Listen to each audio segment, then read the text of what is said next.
Hey everyone, Seth at Hub City Vintage. Welcome back for part 2 of our Seiko Sportsman 6602-9981 restoration series. As I mentioned in the last video, we are going to be giving this one away to one of our Patreon supporters. So thank you. We are so grateful to all of you who have already signed up to support us over there. If you've not joined up, it's just $7 a month, and that gets you lots of exclusive content. We have shared every single piece that we've brought in and restored for sale over the last 2 drops already, and done some exclusive content that you won't see on our regular YouTube channel. Also, it makes you eligible for giveaways like this one. So I hope you'll consider. If not, sit back. We're going to get back into the action with this one. And yeah, here we go. So we're on the other side of cleaning everything. I took a very close look at all of the parts involved here, and I have to say, it looks like this watch saw very little wear in its long life to this point. But I imagine most of it was spent sitting and not doing much running at all, because there is literally zero wear to the barrel arbor on the main plate, and as well on the barrel bridge, which is always a good sign. A lot of times, if they've been used consistently and regularly, you will see some chamfering on the barrel bridge and the main plate barrel arbors, because they are metal. They aren't jeweled in this particular, these 6 series movements. So it can be problematic, but not a concern here. Can't wait to see how this one runs. I know it's going to go very well. Pulled the mainspring, and it is clean now. Looks to be in great shape. Arbor looks good. Barrel looks great. This one's going to power this watch for a long time to come. I was able to get the hands, the haziness that was there prior to cleaning. Let me get it in the right position here. Here we go. After cleaning, they are just, let's get some light on them. There you can see just incredible finish there. You can really see that beveling, and they are virtually spotless. So can't wait to see those in action too. All of the train wheels look phenomenal. Sharp pivots. Truly, this watch is a bit of a time traveler. I can't imagine that we'll run into any issues with reassembling and getting it going. So let's just get started, and we'll see how it goes.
That about wraps things up for the train side. I'm gonna flip it over and reinstall the keyless works before we drop the balance back in place. Just want to be able to wind it with the stem and crown, and just make sure everything looks good with the keyless works, and then we'll come back and put the balance in place and see how it's running. We've also got to put the cap jewel in on the other side as well. So here we go.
Well, she's moving right along and everything looks great from here.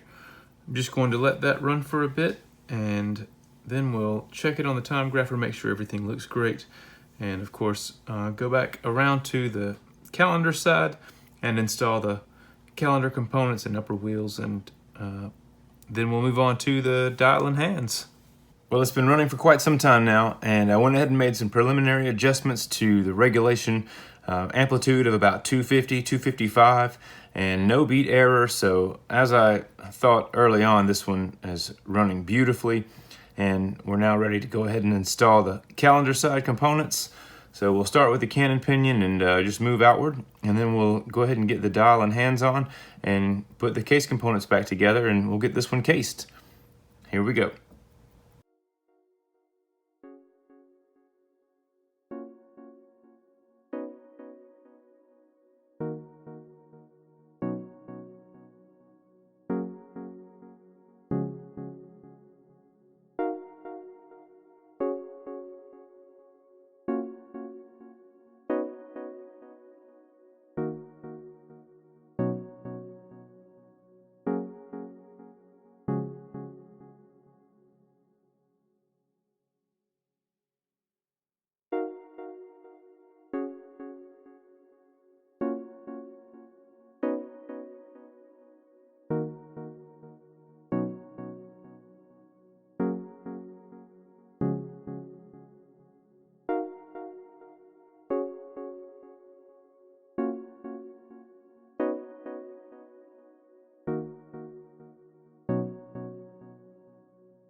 Calendar is installed and everything is working very smoothly.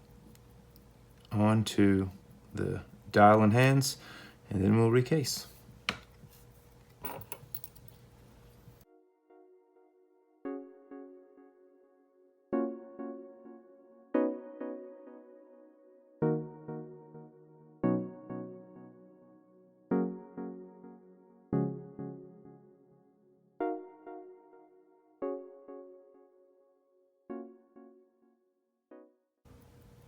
onto the hands.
Dial and hands are back in place, and clearance looks great on all three. I have to say that is a nice looking setup right there. This came out even better than I expected it might. It's time to move on to the case components. We'll get the new crystal set into the mid case and the bezel back on, and then we'll move this into its safe and secure home, and we'll take a look at the finished product. All finished up, here's a shot from the time grapher, and the numbers are pretty solid. As promised, I decided to let the winner have a say on the strap choice, and hopefully they'll have an easier time than I did deciding whether the tan with white stitch or the burgundy with the black stitch is the better option. Either way, this Sportsman's going to make a great addition to one of our patrons' rotation. I hope you enjoyed this series. This was a fun piece to give new life to, and certainly a worthwhile project. Leave a comment below if you agree, and subscribe so you don't miss the next one. Also, consider supporting us at Patreon so you can get in on the next giveaway. Thank you, and we'll see you on the next one.